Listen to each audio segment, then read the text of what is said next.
During the COVID-19 violence, more than 28,000 tons, 25,000 tons of epidemic-related debris, such as masks and gloves, were dumped into the sea, according to a new study. That is more than 2,000 trash buses, reports The Guardian. And within a few years, half of those plastic floods and packaging materials from the epicenter may have circled the North Pole. The analysis found that 193 countries have produced approximately 9.2 million tons, 8.4 million tons, of the epidemic-related plastic waste, from the beginning of the epidemic, until mid-August 2021, according to The Guardian. Most of the plastics, about 87.4%, are used by hospitals, while 7.6% are used by people. Approximately 4.7% packing and testing kits and 0.3% waste, respectively, authors reported in a recent study, published online November 8 in the Proceedings of the National Academy of Sciences magazine. The team developed a model to predict how much of this plastic waste is dumped into the sea after disposal. They predict that, from August 23, about 28,550 tons, 25,900 metric tons, of plastic waste had found its way into the sea, shipped there by 369 major rivers, according to The Guardian. Within 3 years, most of the debris will flow from the sea to the beaches and under the sea, and more than 70% will be washed off the beaches by the end of the year, the authors write.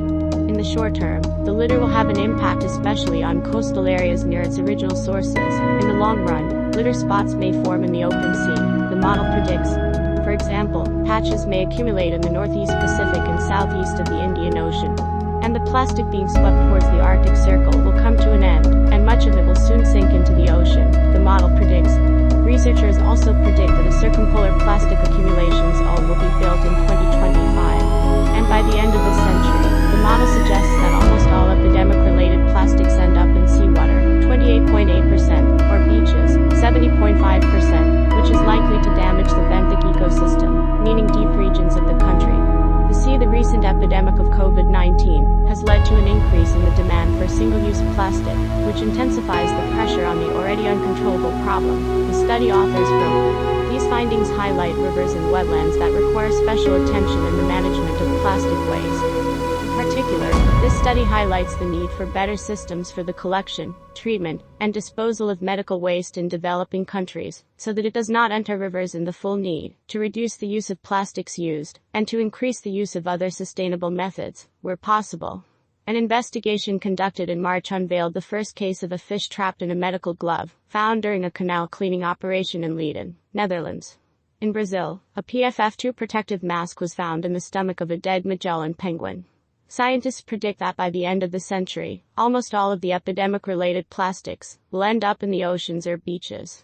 A Chinese study found that 46% of untreated plastic waste comes from Asia, due to high levels of wearing masks by people there, followed by Europe, 24%, and North and South America, 22%.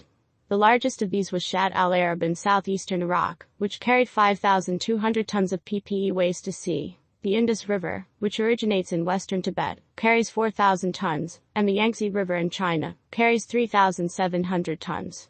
In Europe, the Danube carried the most epidemic plastic waste at sea, 1,700 tons. The top 10 rivers accounted for 79% of plastic epidemic emissions, the top 20 for 91%, and the top 100 for 99%. About 73% of this water comes from Asian rivers, followed by European streams, 11%, with small contributions from other continents, the report said. Findings showed better medical waste management was needed in pandemic epicenters, especially in developing countries.